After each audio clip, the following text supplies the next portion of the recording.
istiqomah di dalam kebaikan, bisa terus istiqomah duduk di dalam majelis-majelisnya Allah Subhanahu wa taala. Insyaallah bentar lagi alhamdulillah guru kita bersama sudah ada di tengah-tengah kita, yaitu Al-Ustaz Ikhwan Hero Handrianto, yang akan menyampaikan serinya, yaitu judulnya ada Closing Dosa, Close to Yang Maha Kuasa. Masya Allah. Jadi tutup tahun, tutup juga maksiat kita, tutup juga dosa-dosa kita. Insya Allah nanti penyampaiannya lebih jelasnya akan disampaikan oleh guru kita Ustaz Ikhwan Handrianto. Untuk waktu dan tempatnya kami persilakan. Waliyatafadhal masykuran.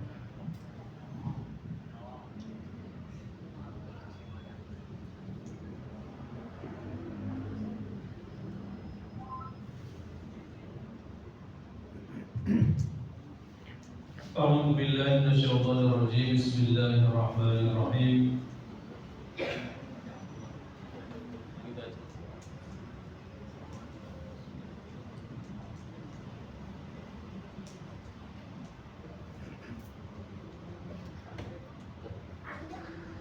أعوذ بالله من الشيطان الرجيم. بسم الله الرحمن الرحيم. السلام عليكم ورحمة الله وبركاته. الحمد لله رب العالمين. الحمد لله الذي بنعمته تتم الصالحات وبعفوه تغفر الذنوب والسيئات وبكرمه تقبل العطايا والقربات وبلطفه تستر العيوب والزلات. أشهد أن لا إله إلا الله وحده لا شريك له وأشهد أن محمدا عبده ورسوله. اللهم صل على سيدنا محمد الفاتح لما أغلق والخاتم لما سبق ناصر الحق بالحق والهادي إلى صراطك المستقيم وعلى آله حق قدره ومقداره العظيم. رب اشرح لي صدري ويسر لي أمري واحلل عقدة من لساني يفقهوا قولي. Amma ba'd. Abang kakak ayah bunda yang berbahagia, sehat semuanya. Bersyukur kepada Allah biqouli alhamdulillah rabbil alamin.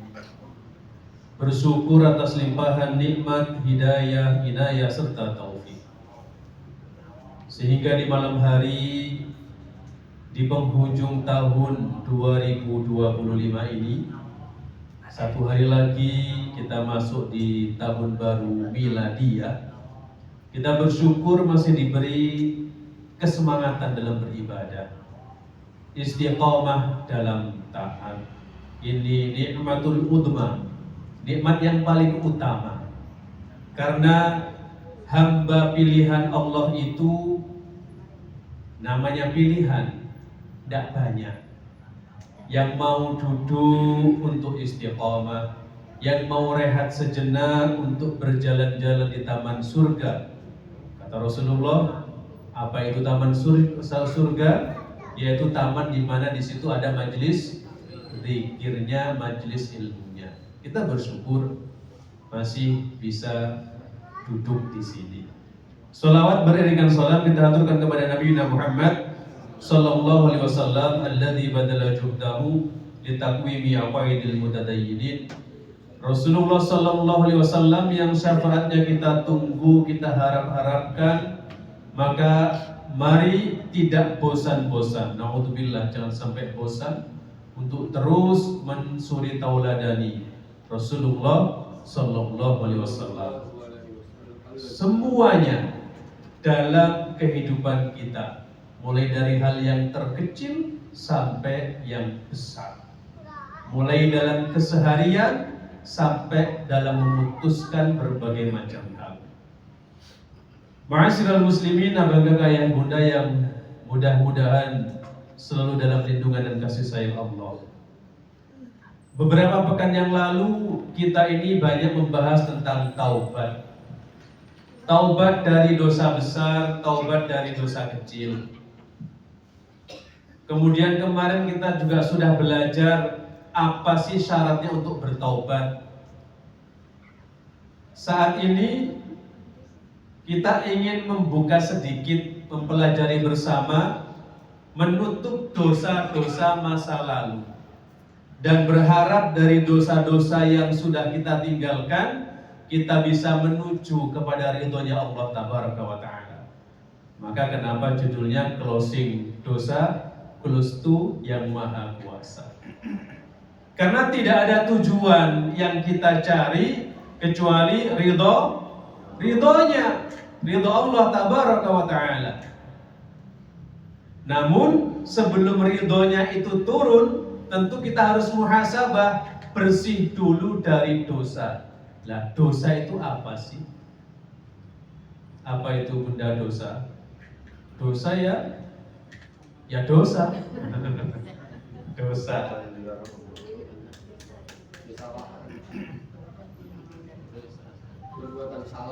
Perbuatan salah. Dosa ada yang mengartikan sesuatu yang menyelisihi aturan syar'i dengan meninggalkan kewajiban atau melakukan sesuatu yang diharamkan atau yang dilarang. Ini definisi umum. Artinya sesuatu yang dilanggar. Namun secara spesifik Rasulullah SAW mengajarkan kepada kita itu tentang dua hal yang nanti ujung-ujungnya pemahaman akan arti dosa. Rasulullah menyampaikan al-birru husnul khuluq. Kebajikan itu adalah akhlak yang baik. Kebajikan adalah akhlak yang baik. Wal ithmu, sedangkan dosa itu keburukan. Apa itu dosa atau keburukan? Mahaka fi nafsika, sesuatu yang membuat dirimu gelisah. Wa karihta ayyattali alaihin nas, yang mana kalau ini dilakukan ketika orang lain tahu kita tidak suka. Rawahu Muslim. Nanti kita bahas pelan-pelan. Dalam hadis ini, abang kakak ayah bunda, Rasulullah mengajarkan satu tentang amal soleh, tentang kebaikan. Namun Rasulullah juga mengajarkan tentang keburukan. Karena pada zaman sahabat dulu, itu kebanyakan para sahabat bertanyanya tentang kebaikan. Contoh, Rasulullah, aku baru masuk Islam, tunjukkan kepadaku satu amalan yang bisa membuatku lebih baik. Banyak redaksinya hadisnya. Ada yang mengatakan la taghdab walakal jannah, jangan marah, kamu nanti masuk surga. Ada lagi redaksi yang lain, jangan berbohong. Dan berbagai macam pertanyaan, yang mana itu pertanyaannya tentang kebaikan. Namun ada salah seorang sahabat bertanyanya itu kebalikannya. Dia nggak tanya yang baik-baik. Kalau yang baik-baik jelaslah intinya enak, dilakukan dapat pahala, dilakukan masuk surga, dilakukan balasannya sekian-sekian. Satu kali satu huruf 10 kebaikan, satu sholawat 10 kebaikan. Berangkat ke masjid, kaki kanan menggugurkan doa, menambah pahala, menaikkan derajat. Kaki kiri menggugurkan dosa. Duduk di majelis ilmu, disolawati sama malaikat, dibanggakan oleh malaikat. Itu tentang kebaikan semua. Tapi ada salah seorang sahabat yang bertanya kebalikannya, tentang keburukan.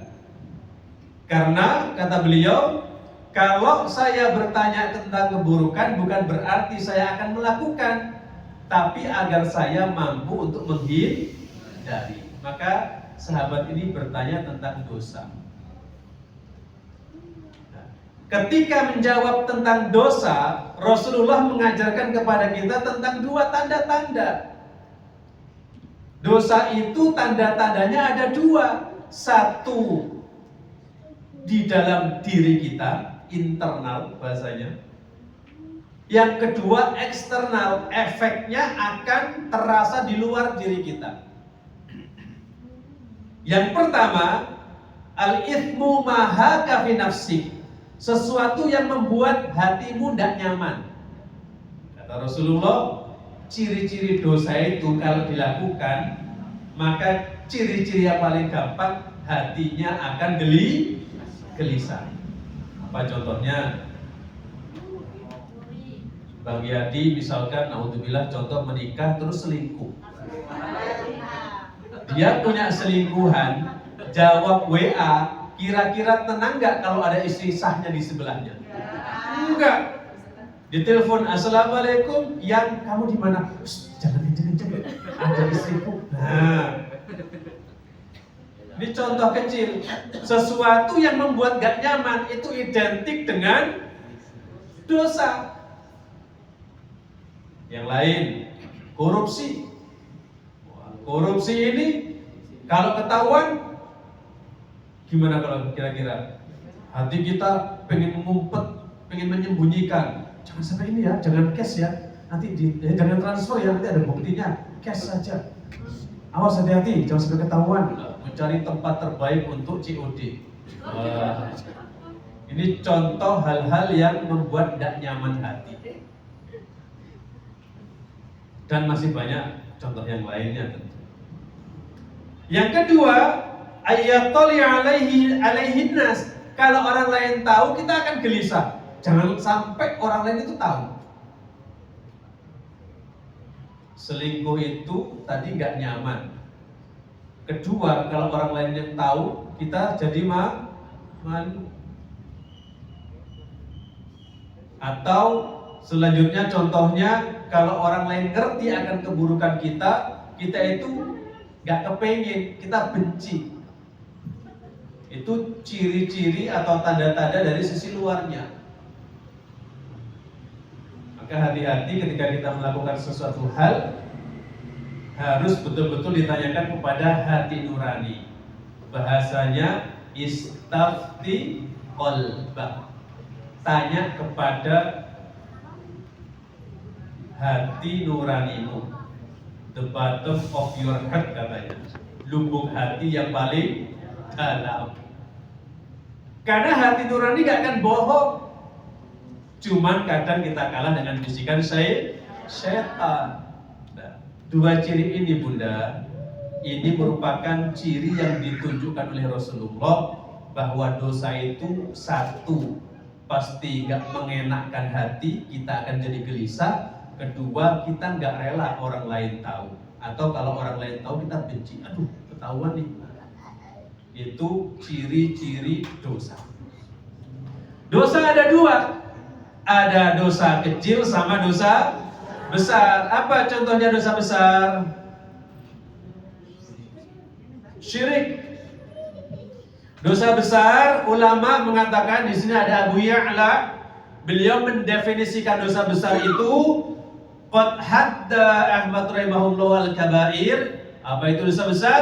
Bima yujibu haddan fid dunya wa wa'idan fil akhirah. Dosa yang mengakibatkan had atau hukuman khusus di dunia dan diancam khusus pula nanti di akhirat. Contoh, ada syirik, ada zina. Zina itu hukumannya bukan hanya di dunia, tapi juga di akhirat. Kalau di dunia, misalkan dia masih single, dicambuk berapa kali? 100 kali. Kalau dia nanti diasingkan. Tapi kalau dia sudah menikah, dirajam, dilempar pakai batu sampai mati. Ngeri loh. Ngeri. Dan sekarang itu banyak terjadi. Sehingga kita akhirnya memaklumi. Ini hati-hati. Usikum wa iyanas. Dosa besar disebutkan hukuman khusus di dunia dan ancaman di akhirat. Ini menurut Abu Ya'la.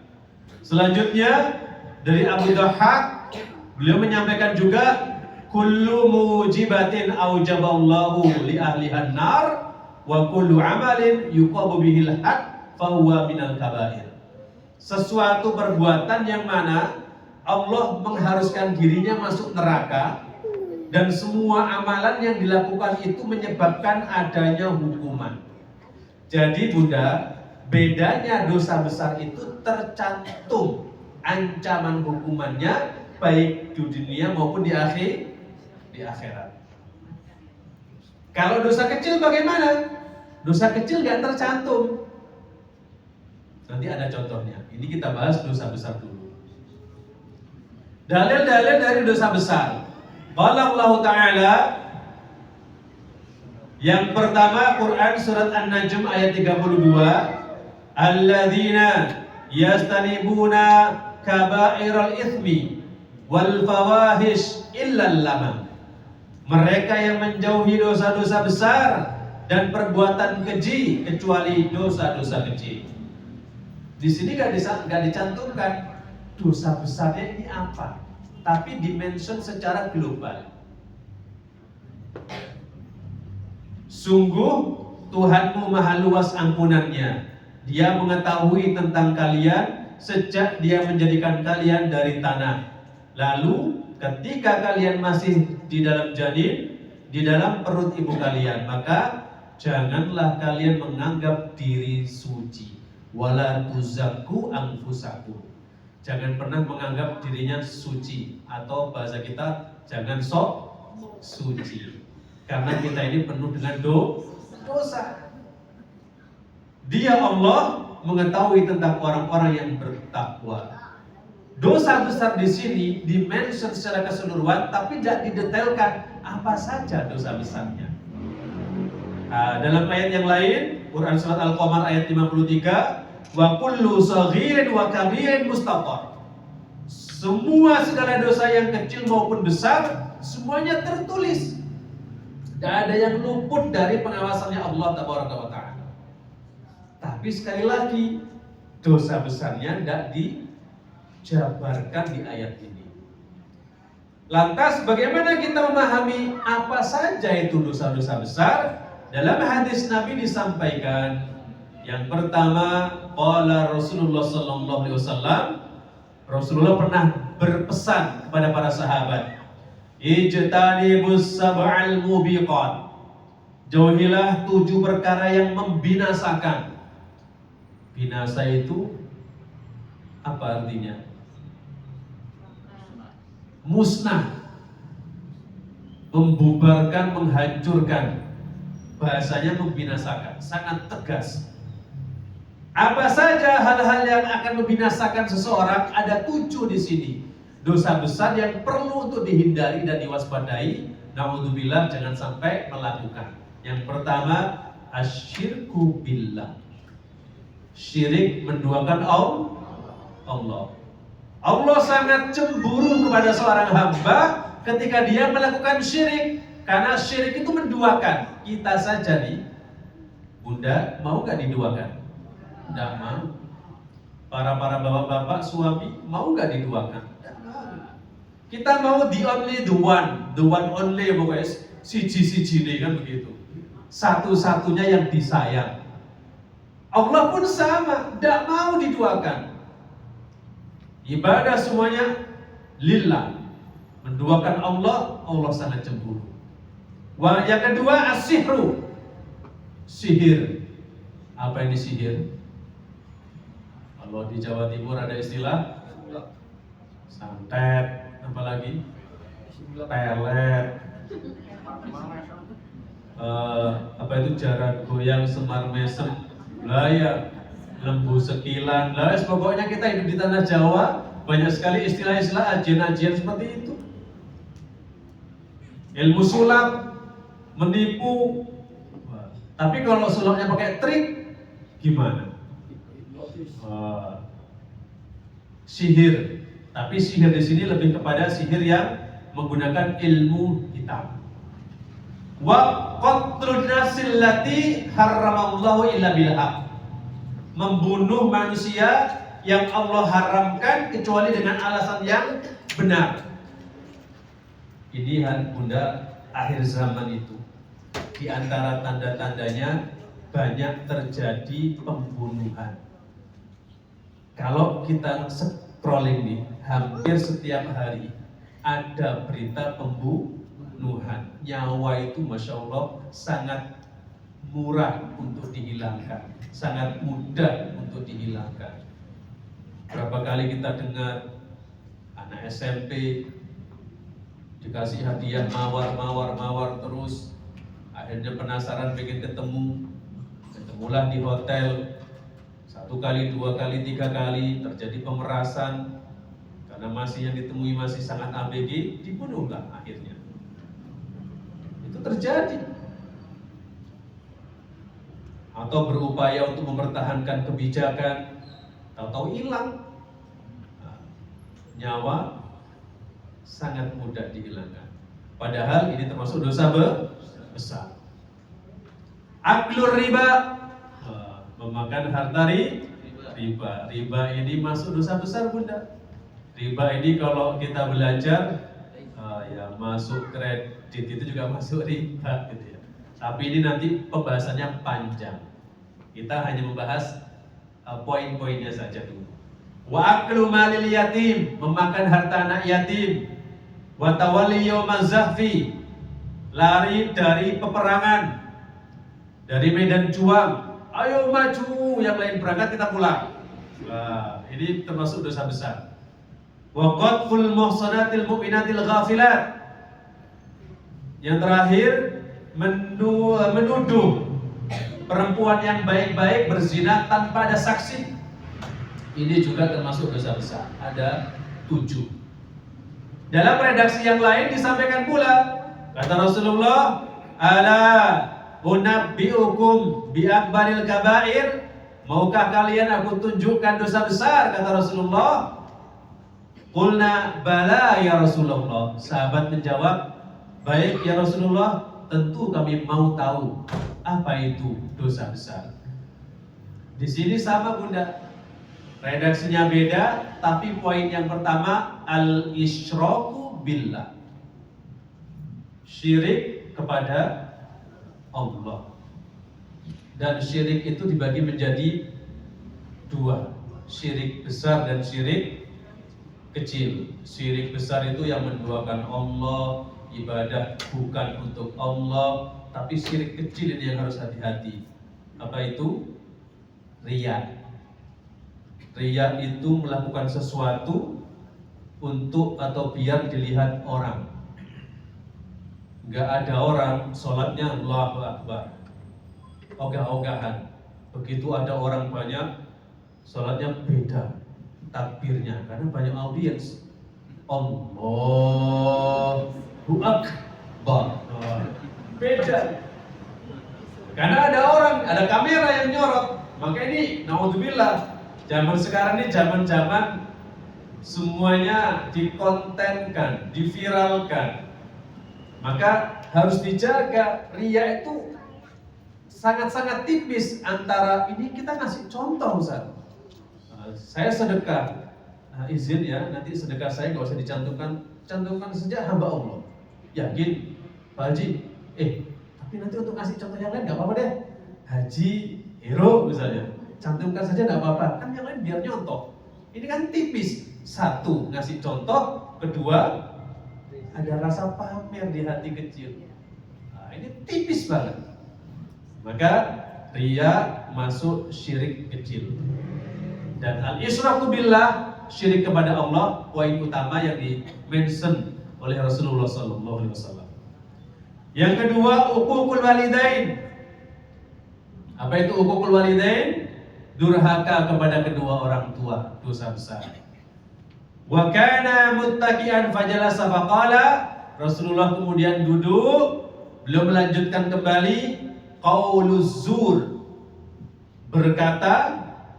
Apa itu qauluz zur? Berkata dengan perkataan yang batil. Syahadatuz zur, bersaksi dengan saksi yang batil. Qauluz zur itu bisa berbohong, bisa memutarbalikkan fakta, kemudian bersaksi-saksi palsu. Ini ngeri banget, dan itu sudah banyak terjadi saat ini. Wa syahadatu zur fama zala yaqul hatta qultu la yaskut. Dan yang terakhir beliau sampaikan, saksi-saksi palsu terus beliau ulang-ulang beberapa kali, bahkan tidak berhenti-berhenti beliau menyampaikan satu hal ini.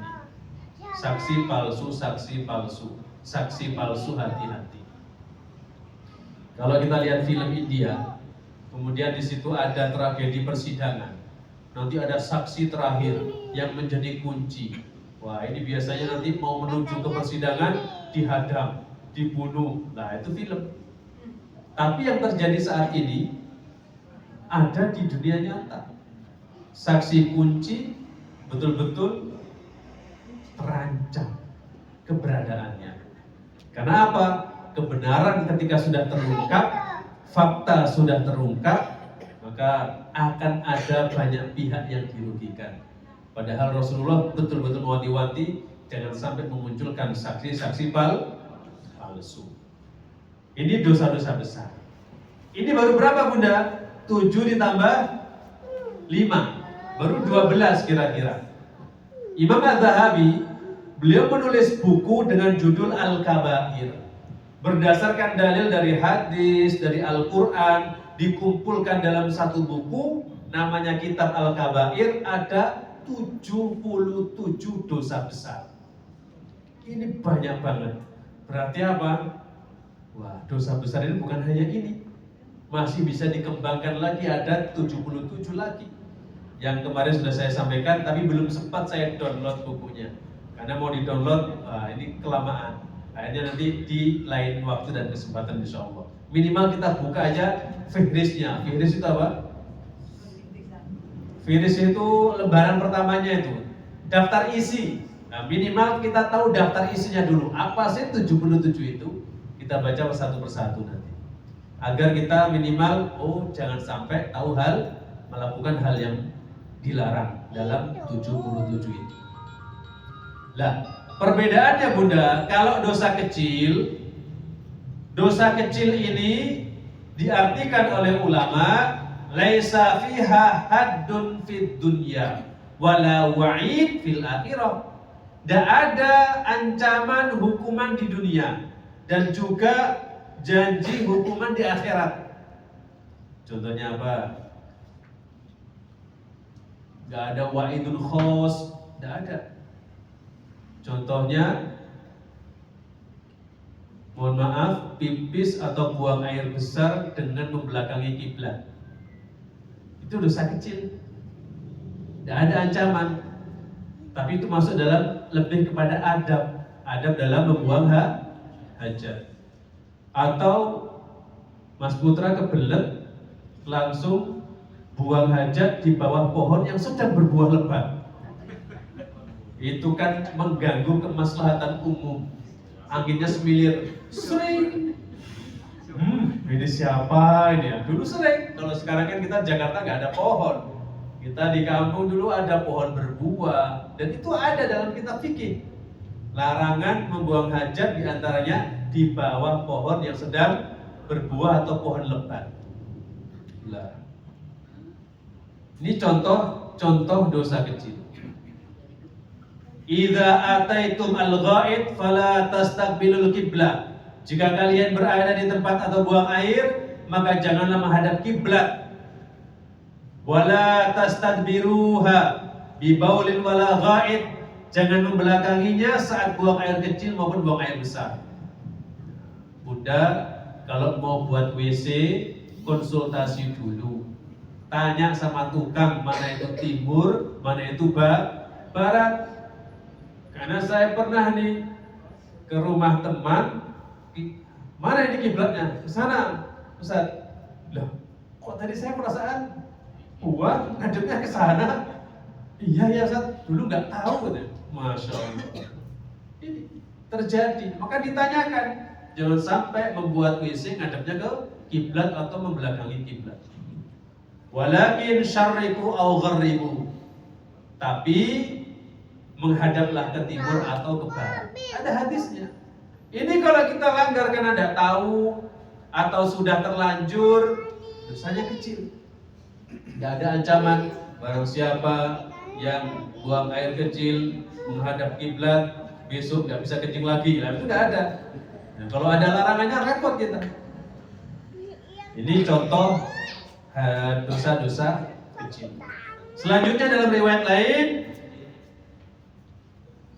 cukurlah kumis, wa'ful lihya, panjangkan jenggot, khaliful majus, selisihilah orang-orang majusi. Jadi yang disunahkan untuk dicukur apanya? Kumis. Kalau apa ini? Jenggot lihya, sunahnya dipanjangkan. Lah, karena mungkin kita nggak terbiasa, maka sering kita potong. Padahal ini menyelisihi sunnah.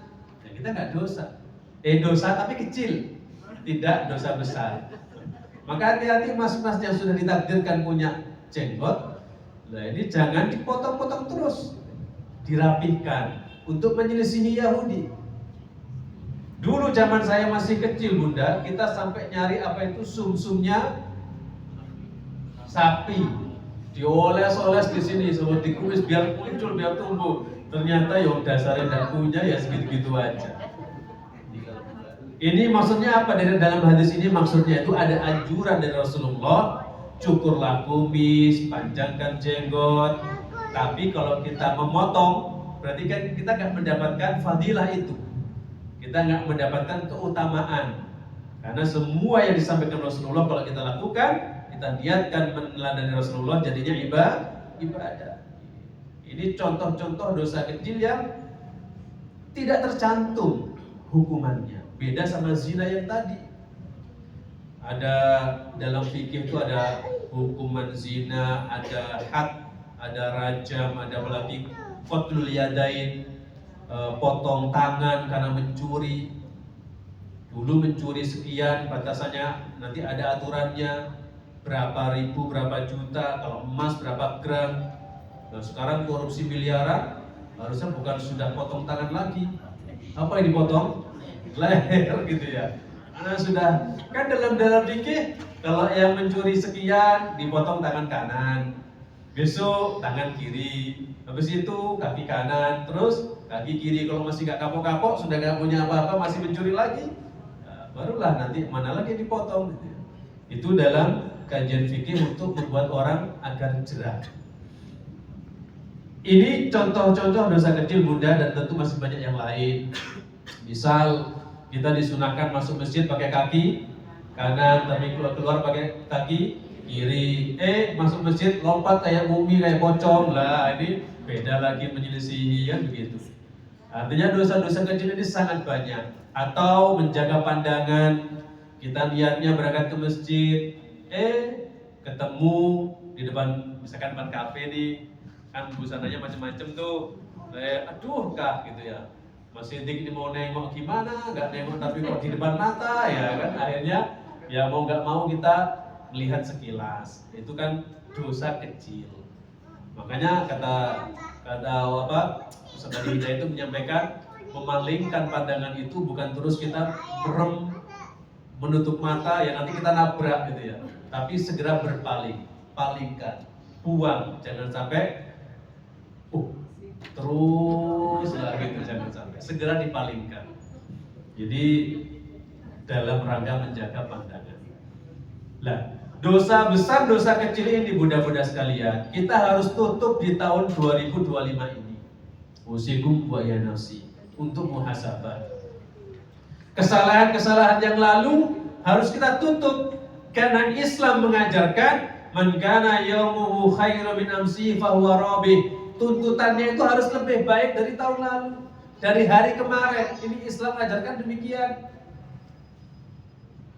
Dalam ungkapan tersebut disampaikan kalau hari itu sama dengan hari kemarin, itu maksudnya khasir, rugi. Apalagi hari ini lebih buruk dari hari kemarin, terlaknat, maksudnya mal'un. Maka Islam menuntut harus lebih baik dari hari ini. Nah, dari 2025 ini tentu kita berharap memasuki 2026 secara miladiah, secara konteks tahunnya, kita berharap ada progresnya. Apa yang perlu di-upgrade? Yang perlu di-upgrade adalah upgrade keimanan. Iman nanti muaranya nyambungnya sama takwa. Pahami lagi motivasi hidup kita apa? Untuk apa sih kita hidup? 2026 kita dikasih Allah nikmat masih bisa memasuki tahun ini dengan sehat walafiat. Maka Quran surat ke-6 ayat 162 kita buka lagi, kita baca bersama-sama. A'udzu billahi minasyaitonir rajim. Qul inna salati wa nusuki wa mahyaya wa mamati lillahi rabbil alamin. Ini motivasi hidup kita. Salat, ibadah, hidup, mati hanya untuk Allah Rabbul Alamin. Tidak ada tendensi lain. Tidak perlu validasi kesana kesini. Apapun yang kita lakukan murni lillah. Motivasi hidupnya ini. Bagaimana prakteknya? Quran surat ketiga ayat 191. Kita baca, alladzina yadhkurunallaha qiyama wa qu'udan wa ala junubihim wa yatafakkaruna fi khalqis samawati wal ard. Rabbana ma khalaqta hadza batila subhanaka faqina adzabannar. Prakteknya gimana? Prakteknya adalah dimanapun kita ingat Allah.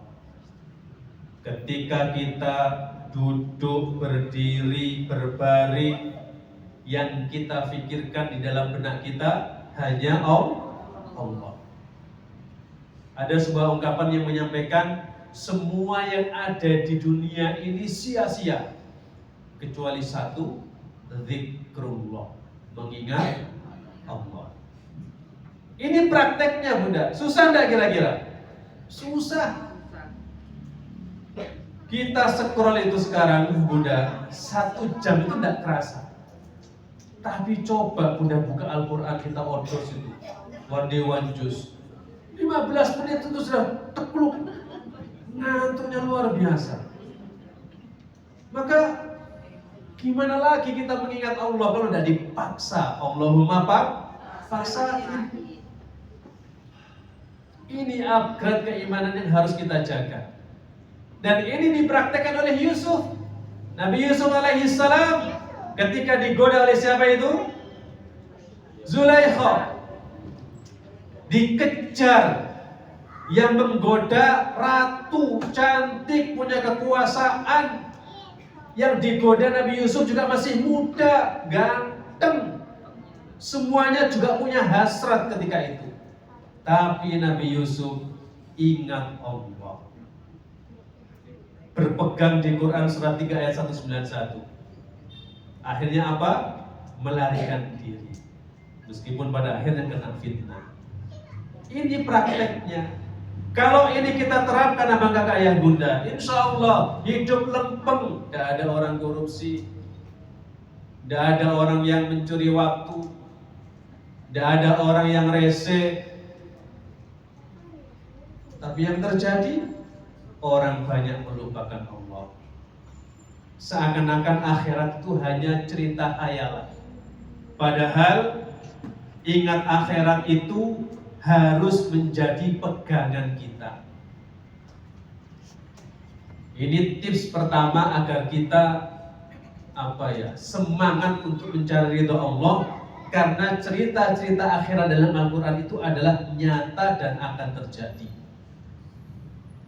Quran surat Al-Ma'arij ayat 4, ta'rujul malaikatu warruhu ilaih. Malaikat-malaikat dan Jibril naik menghadap kepada Tuhan Allah tabaraka wa ta'ala fi yawmin kana miqdaruhu 50 alfasana, dalam sehari yang kadarnya 50.000 tahun.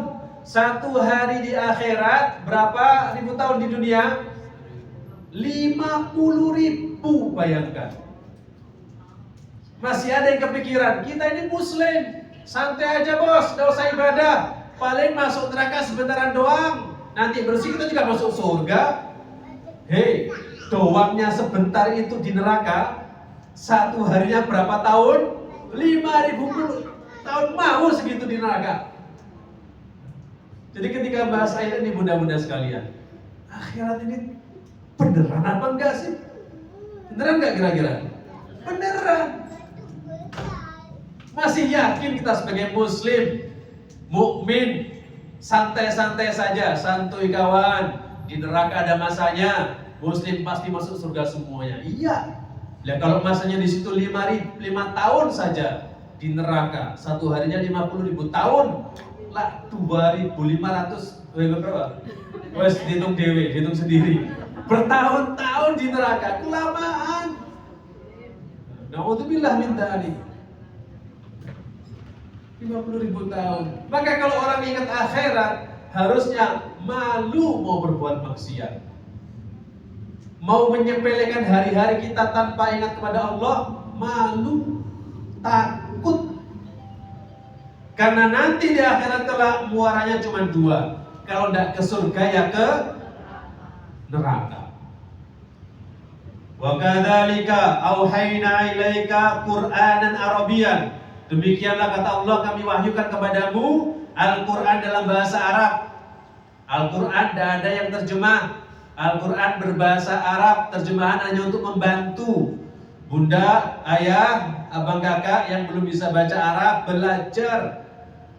Karena satu huruf 10 kebaikan itu bukan berlaku untuk terjemahan. Wa kadzalika, wa kaf dzal lam kaf itu yang dinilai. Bukan demikianlah kami wahyukan kali 10 kali. Tidak. Berlakunya satu huruf 10 kebaikan untuk Arabnya. Terjemahannya hanya membantu. Yang belum bisa ngaji Arab, ayo belajar. Litudhira ummal qura wa man haulaha wa tundhira yaumal jam'i la raiba fi. Di sini ada hari tempat berkumpul, yakni hari kiamat. Tidak ada keraguan di dalamnya, pasti terjadi. Fariqun fil jannah wa fariqun fis sa'ir. Di sini neraka dikatakan neraka sa'ir, neraka jahanam. Pilihannya dua, kalau enggak surga, neraka. Tinggal kita mau pilih yang mana. Memang dalam ayat Al-Quran atau ayat Al-Quran disampaikan semua orang muslim itu sih pada hakikatnya akan masuk surga setelah mengalami perjalanan panjang, mengalami hisab, tapi selama ada iman di hatinya dia akan masuk surga. Cuma pertanyaannya berapa lama bro, kan gitu. Yang satu harinya di neraka 50.000 tahun, mau lama-lama di situ. Na'udzubillah min dzalik.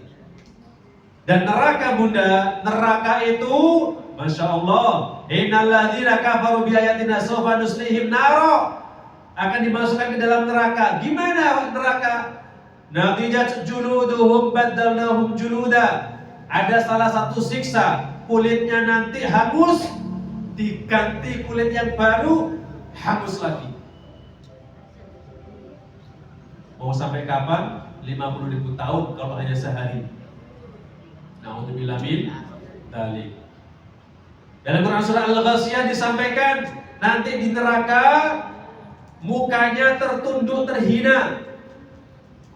Di sana ada tasla narun hamiyah, neraka yang apinya sangat panas. Kita lihat api di pandai besi itu sudah menyala-nyala. Apalagi api neraka. Tidak percaya setelah pulang dari kajian silakan pegang api kompor.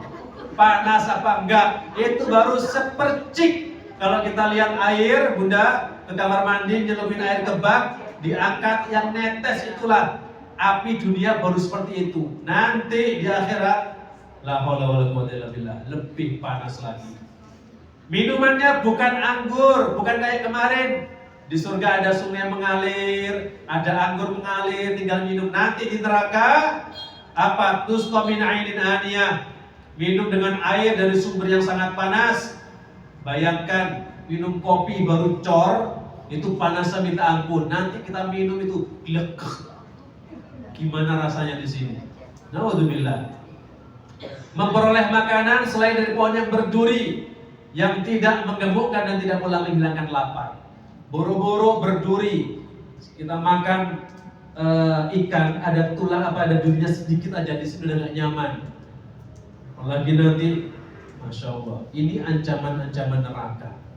Ini perlu kita buka untuk reminder agar kita tidak bosan-bosan beramal soleh, karena neraka itu nyata, akhirat itu nyata. Khalidina fiha abadan, dan itu kekal selama-lamanya. Maka usikum wa ya nafsi 2026, mari kita upgrade iman kita agar kita ini bisa lebih punya motivasi hidup, prakteknya bisa lebih maksimal, tidak menyia-nyiakan waktu hanya untuk kesenangan duniawi. Akhirat ini nyata. Kita meninggal nanti bukan meninggal dunia.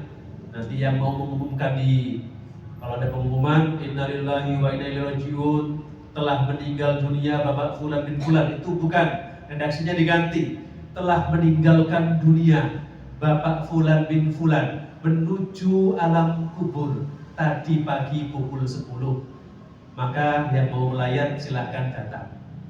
Karena kita tidak meninggal dunia, tapi meninggalkan dunia menuju alam kubur. Nanti ada alam kubur, alam barzah, terus ada 5 alam yang kita lalui.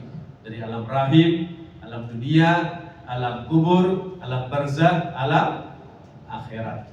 Surga dan neraka nanti. Apa itu? Finishnya. Kita semuanya berharap bertempat di surga. Ini yang bisa kami sampaikan. Mudah-mudahan menambah semangat untuk terus beramal soleh. Neraka ini nyata, mudah-mudahan kita terhindar darinya. Surga menjadi impian kita bersama.